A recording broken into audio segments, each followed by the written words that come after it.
The topic of my discussion is lawfare, how to thwart the Sharia threat. First, let's understand what lawfare is. Lawfare is quite simply the use of the courts, litigation, to change policy and behavior. Now, we all understand that lawfare has been around now for a century at the very least. The ACLU was really the first organization to employ lawfare effectively and in a concerted fashion. And they were extremely successful in the 20th century, changing not just law, but actual behavior of law enforcement personnel, politicians, government officials, and the public.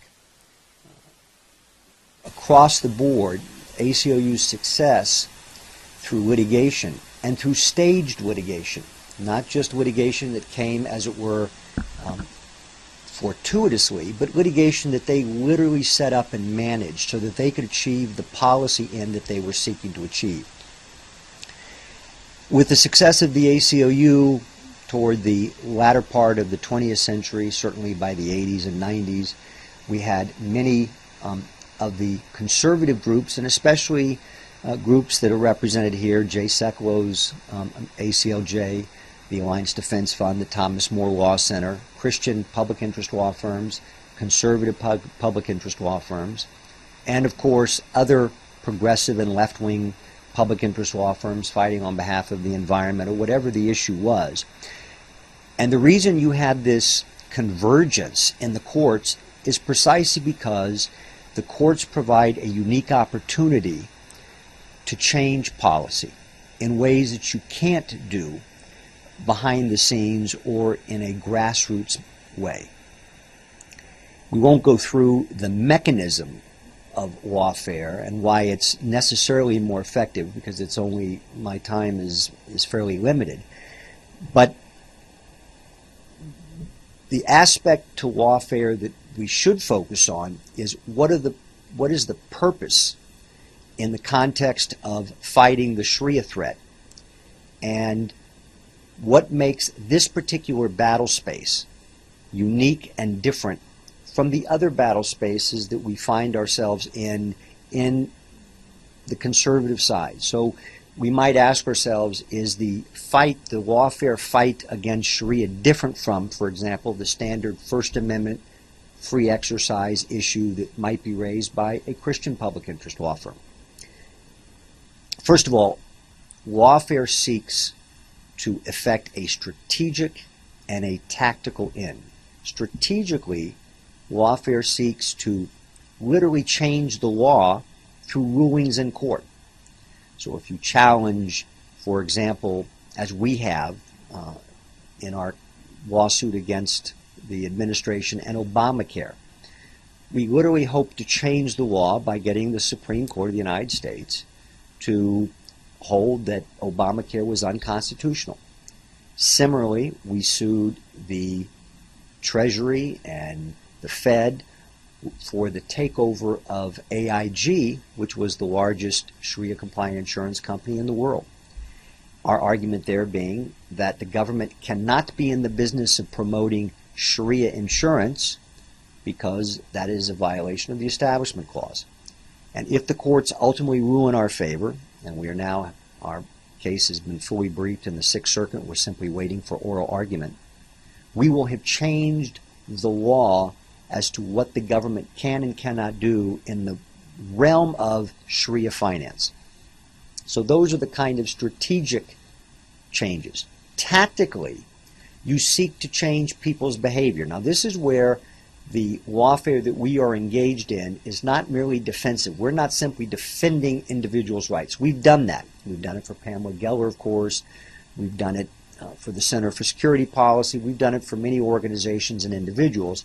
But the lawfare that we need to be waging against Sharia has to have a very, very hard-nosed offensive component, meaning that you have to be prepared to sue the Muslim Brotherhood Sharia adherent organizations. Again, we're doing that in our lawsuit against CARE, where we've alleged fraud and a cover-up and so forth.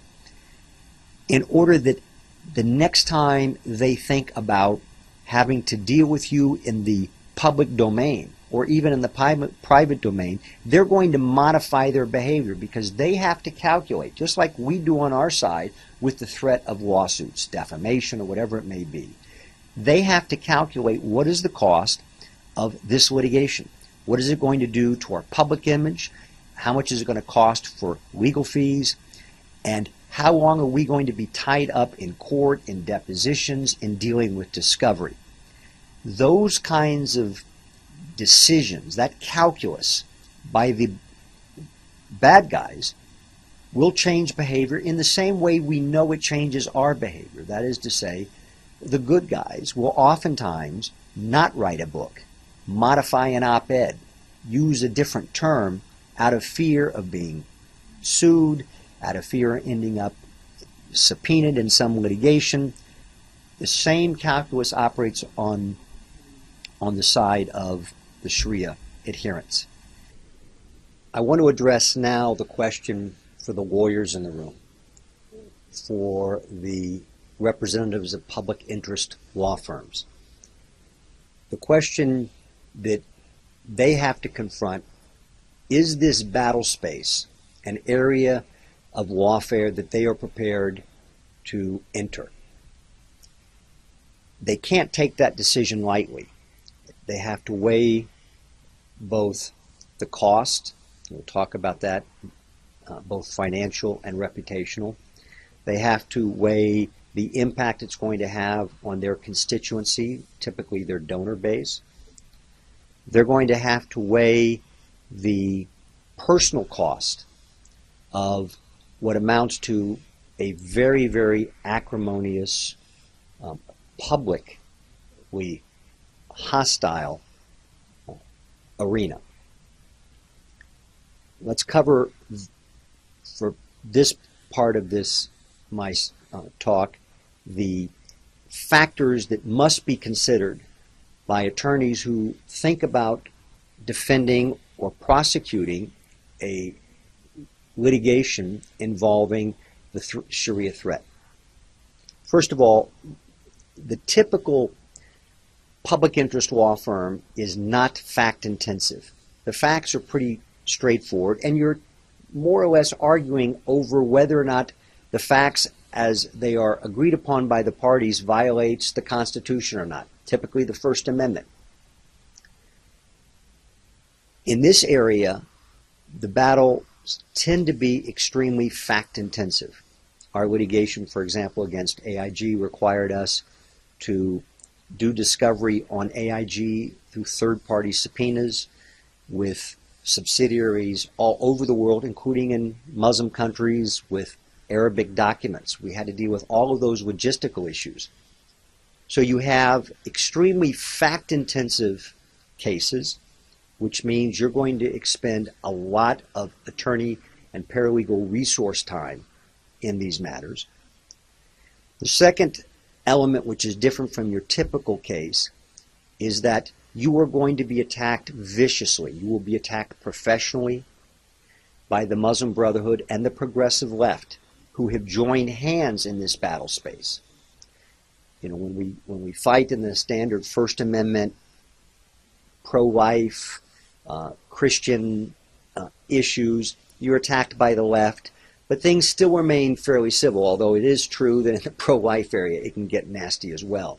But it gets even nastier when you go after Sharia or any Islamic issue.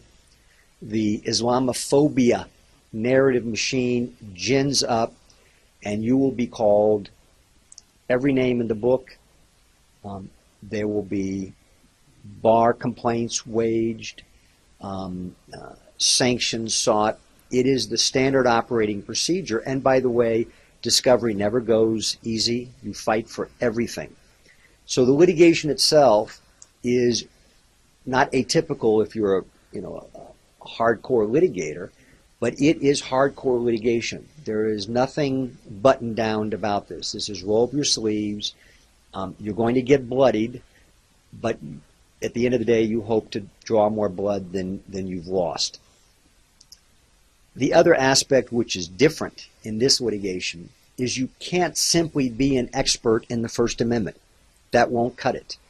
If you don't know it, typically the specifics of Sharia that you are looking at in your particular case, whether it's Sharia compliant finance, whether it's the national security threat, whatever it may be, you have to be an expert in that. You cannot rely on other experts. You will use other experts because you certainly, as the advocate, are not going to be the expert for your case, but you have to be able to prepare the material. If you have to rely on the experts, you will not have a forensically coherent presentation, because the experts in this particular field tend to be bloggers and philosophers and theologians. They don't have the forensic expertise that if you're getting an expert psychiatric exam, you go to a forensic psychiatrist, or if you need an accounting for litigation, you go to a forensic accountant. In this sphere, you have very few attorneys, experts who have the forensic aspect to their expertise that allows them to testify cogently. In addition, if you're dealing with one of the main stealth threats, Sharia compliant finance, you have to know securities law. If you're not expert in that area, you're simply not going to be able to enter this arena and do battle in this space and come out with a victory. And a victory doesn't have to be, as we all know in lawfare, a judgment. But it means that you cannot be booted out on a motion to dismiss and provide the other side with the moral victory that you didn't draw blood. In lawfare, you've got to get into discovery. You've got to be able to make your case. You've got to be able to present the facts, because that is really the major advantage to litigation.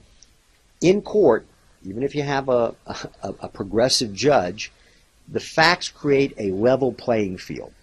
And once they're in the record, even if you lose and then you take it up on appeal and create your appellate record, that then becomes the facts of the case, the law of the case, and even if at the end of the day the opinion or the judgment is against your client, that survives and can always be pointed to later on. So to sum up, lawfare against the Sharia threat is probably one of the most effective tools we have. We have others, and I know Chris Holton is going to speak about the American Laws for American Courts, legislation. We have policy, we have grassroots activism. There are a lot of different tools, so I don't want to pretend that this is the only tool, but I know as a historical fact that lawfare is one of the most effective tools, both in terms of changing law, changing policy, changing behavior, and also for purposes of public relations, because nothing grabs the attention of the media more than a battle in court with the drama of courtroom narratives and testimony. I wish everyone in this conference success. It's, again, an important endeavor, if not one of the most important endeavors. The battle between patriotic Americans, and I don't use that term lightly, against the Muslim Brotherhood progressive syndicate that has formed around the issue of Islamophobia is critical. And I applaud all of you who are involved in this area and are fighting the good fight. Thank you.